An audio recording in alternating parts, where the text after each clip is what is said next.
Salam sejahtera dan selamat Hari Pentakosta untuk kita semua.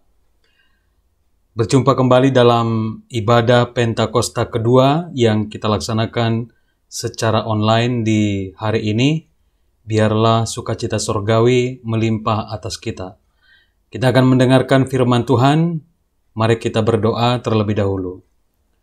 Damai sejahtera Allah yang melampaui segala akal, itulah yang memelihara hati dan pikiranmu di dalam Kristus Yesus Tuhan kita. Amin. Bapak, Ibu, dan saudara-saudara, firman Tuhan dalam ibadah Pentakosta kedua hari ini tertulis dalam kitab Roma pasal 8 ayat 1 hingga ayat 8. Demikianlah firman Tuhan. Demikianlah sekarang tidak ada penghukuman bagi mereka yang ada di dalam Kristus Yesus. Roh yang memberi hidup telah memerdekakan kamu dalam Kristus dari hukum dosa dan hukum maut.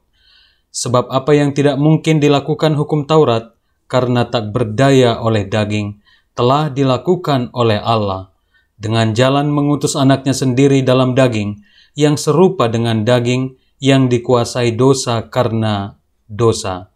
Ia telah menjatuhkan hukuman atas dosa di dalam daging, supaya tuntutan hukum Taurat digenapi di dalam kita yang tidak hidup menurut daging, tetapi menurut roh. Sebab mereka yang hidup menurut daging memikirkan hal-hal yang dari daging. Mereka yang hidup menurut roh memikirkan hal-hal yang dari roh.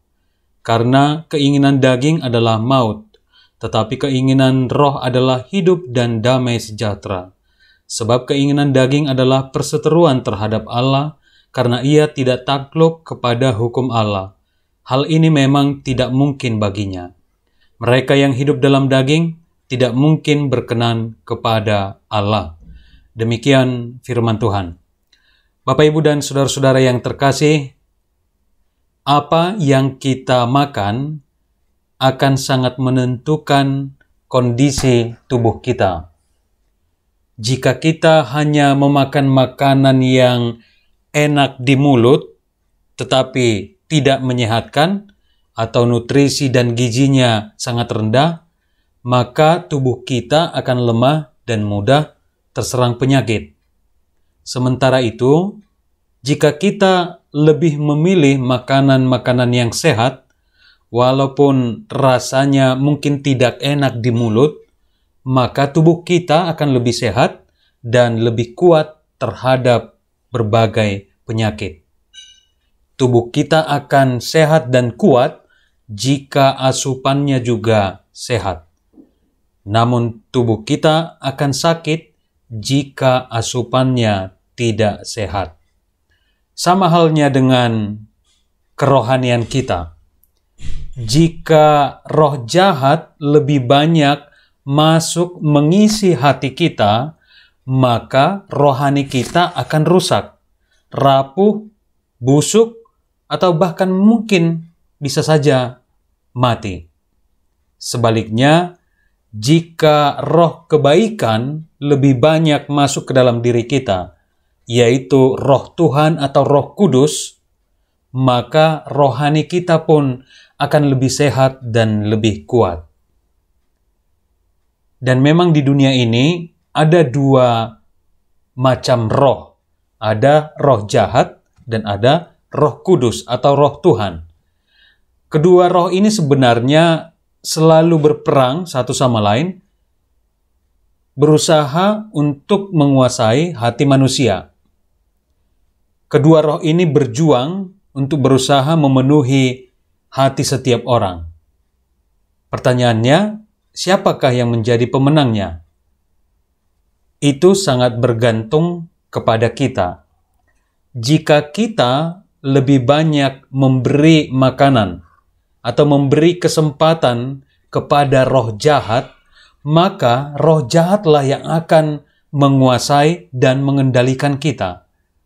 Sebaliknya, jika kita lebih banyak memberi makanan atau memberi kesempatan kepada Roh Kudus, maka roh kebaikanlah yang akan menguasai dan mengendalikan hidup kita. Apakah yang menjadi makanan kedua roh tersebut. Bisa dibedakan, makanan roh jahat adalah perilaku-perilaku negatif. Dan firman Tuhan mengatakan di 1 Timotius 6 ayat 10, cinta akan uang adalah akar dari segala kejahatan. Sementara itu, apa yang menjadi makanan atau agar Roh Kudus itu memenuhi kita? Kalau ada di dalam hati kita cinta kepada Tuhan. Bapak, Ibu, dan saudara-saudara, pada ayat yang kelima dalam nas hari ini dikatakan, mereka yang hidup menurut roh memikirkan hal-hal yang dari roh. Artinya, orang yang dipenuhi oleh Roh Kudus akan dikendalikan oleh Roh Kudus. Lalu, Roh Kudus tersebut akan mengajar orang yang dipenuhinya untuk memikirkan hal-hal yang Tuhan inginkan dalam hidupnya. Orang yang dipenuhi oleh Roh Kudus akan berpikir dan bertindak. Misalnya, bagaimana saya bisa membantu orang lain? Bagaimana saya bisa memahami dan menerima orang lain? Bagaimana saya bisa menghibur dan menguatkan orang lain? Bagaimana saya bisa menyemangati orang lain? Bagaimana saya bisa membahagiakan orang lain? Intinya, orang yang dipenuhi oleh Roh Kudus akan memberikan dampak positif yang signifikan bagi orang-orang di sekitarnya. Namun sebaliknya, mereka yang hidup menurut daging memikirkan hal-hal yang dari daging.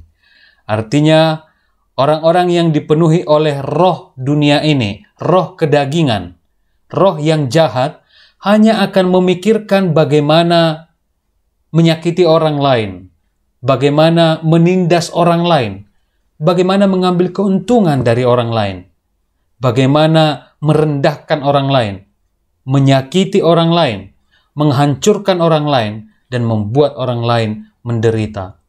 Itulah orang-orang yang dipenuhi oleh roh atau kedagingan atau roh dunia ini.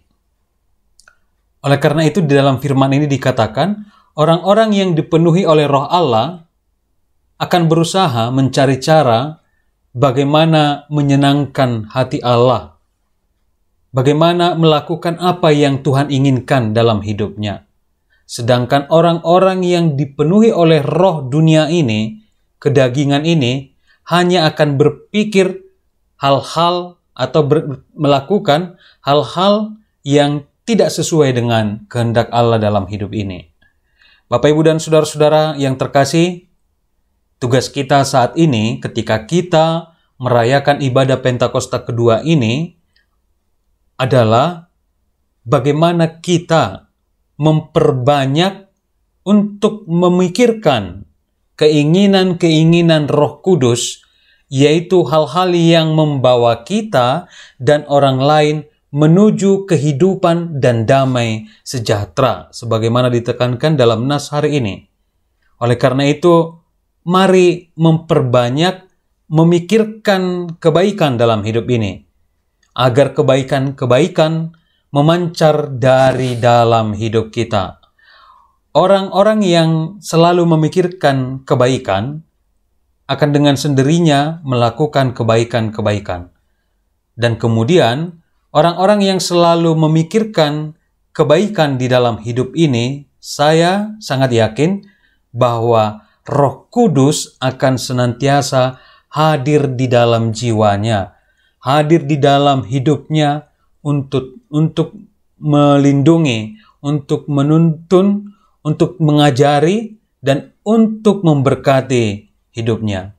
Sebagaimana saya sebutkan di awal khotbah ini, agar tubuh kita sehat, asupannya juga harus sehat. Agar rohani kita sehat, maka Roh Kuduslah yang harus memenuhi, menguasai, dan mengendalikan hidup kita.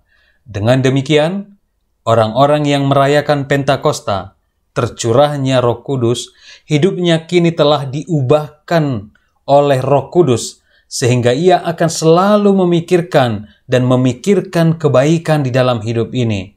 Dan ketika dia terus-menerus memikirkan kebaikan, maka perilakunya, tindakannya juga akan berbuah kebaikan bagi orang lain.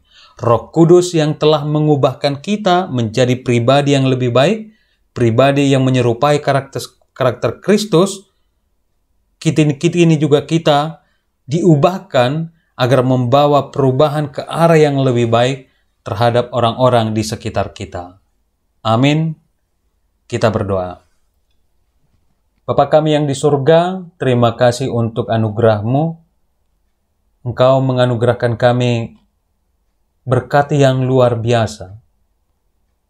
Setelah Yesus melayani, mati di kayu salib, dan naik ke surga, Engkau mengutus Roh Kudus sebagai bukti penyertaan Tuhan yang tidak berkesudahan bagi setiap orang percaya. Terima kasih Bapa di surga, karena Engkau telah mencurahkan Roh Kudus-Mu atas kami. Dan kiranya melalui perayaan Pentakosta kedua ini, yang kami laksanakan secara online dari rumah kami masing-masing, kami sungguh yakin dan percaya bahwa di dalam hidup kami, di dalam setiap keluarga orang-orang beriman yang beribadah saat ini, Roh Kudus telah tercurah di dalam rumah kami, di dalam keluarga kami masing-masing. Oleh karena itu, kami yakin ya Tuhan, bahwa dengan curahan Roh Kudus, Engkau telah menghibur kami, Engkau telah memperbaharui hidup kami, agar hidup kami ini memikirkan hal-hal yang baik, memikirkan apa yang Tuhan kehendaki dalam hidup kami ini, dan juga bertindak sehingga tindakan kami berdampak kebaikan bagi orang-orang di sekitar kami. Itulah yang menjadi wujud orang-orang yang menerima curahan Roh Kudus. Hidup kami ini berguna, bermanfaat, bisa membangun orang-orang di sekitar kami, di tengah-tengah keluarga kami, di tengah-tengah gereja, dan di tengah-tengah masyarakat.